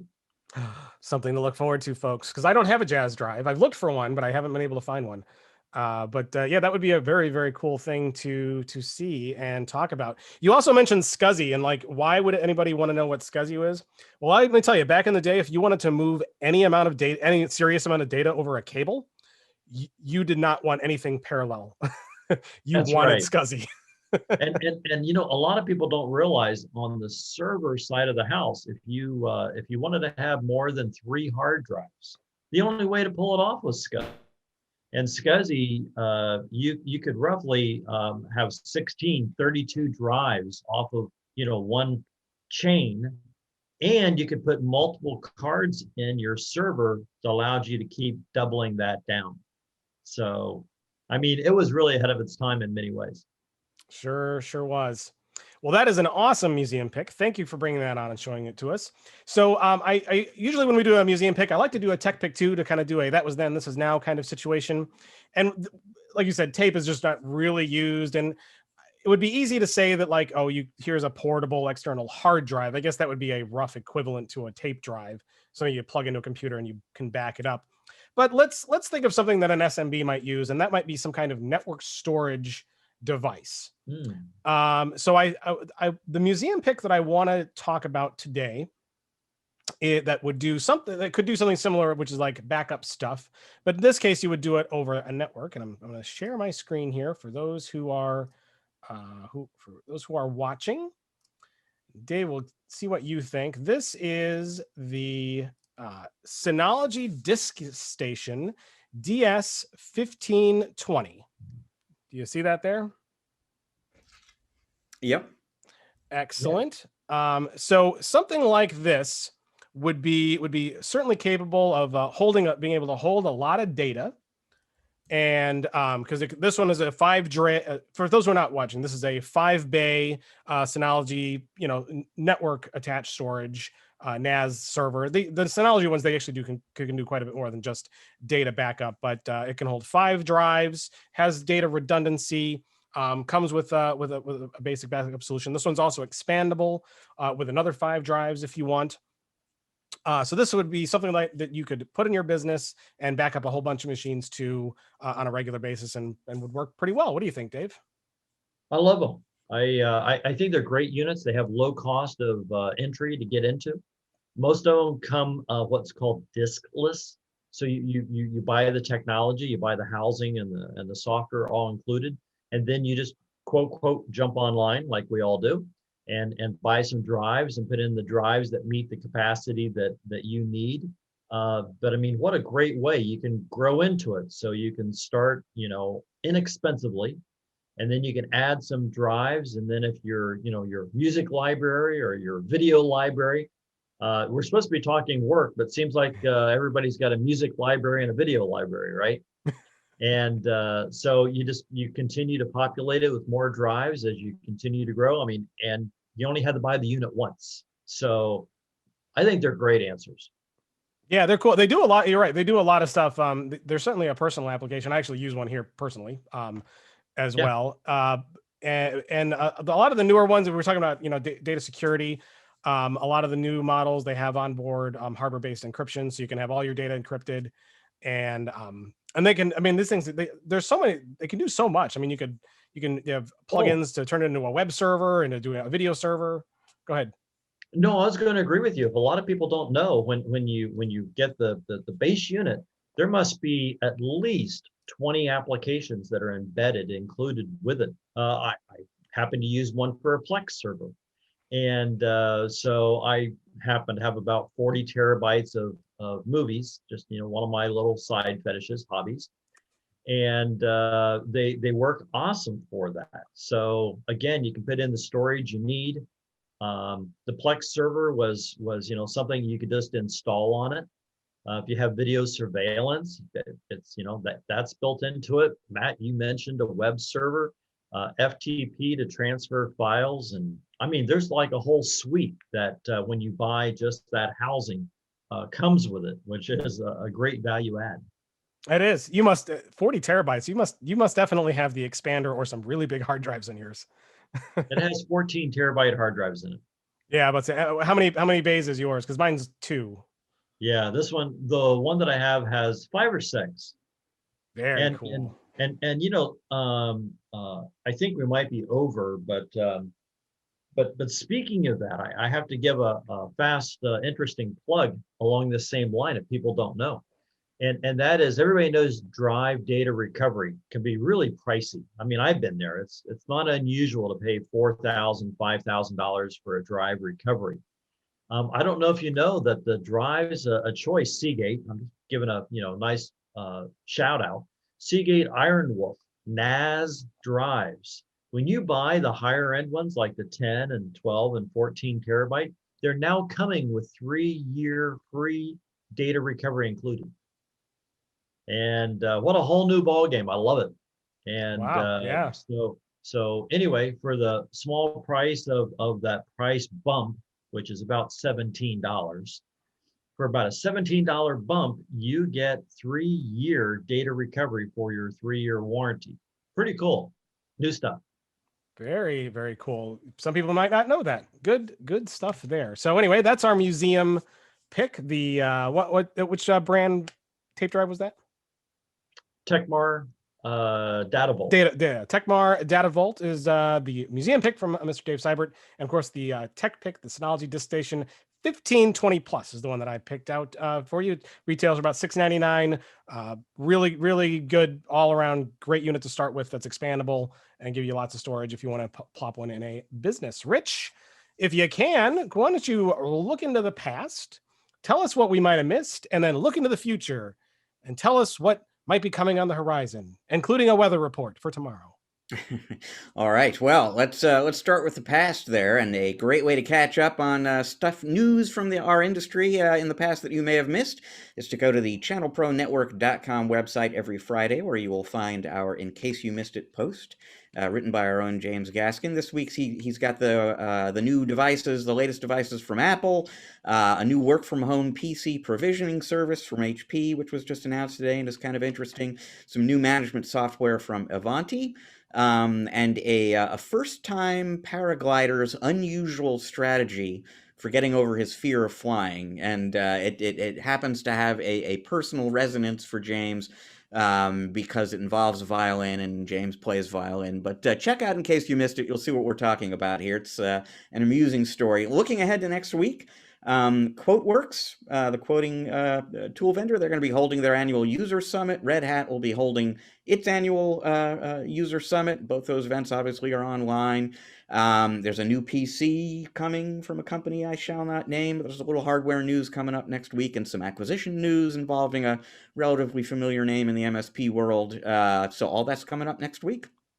Stay tuned, folks. And where can you get it all? Channel Pro Weekly is the name of the podcast. Subscribe on Apple Podcasts, Google Play Podcasts, Spotify, Stitcher, anywhere where podcasts are found. You should be able to find us there.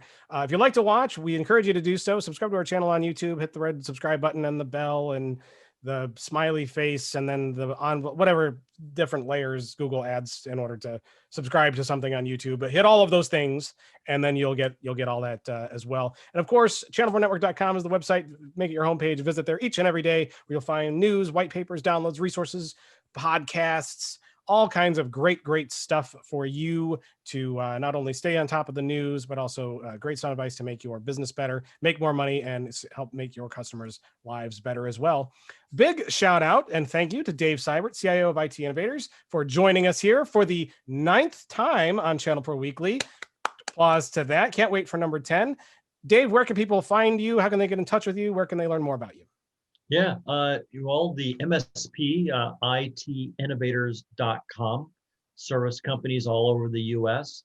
If you're a technology IT pro, Channel Pro reader, you may want to check out the quarterly conference, which is SMB TechFest.com.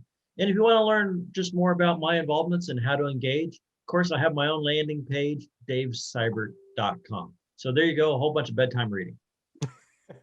Awesome. Thank you again for having me here. Hope you had a good time today. Absolutely. You guys rock.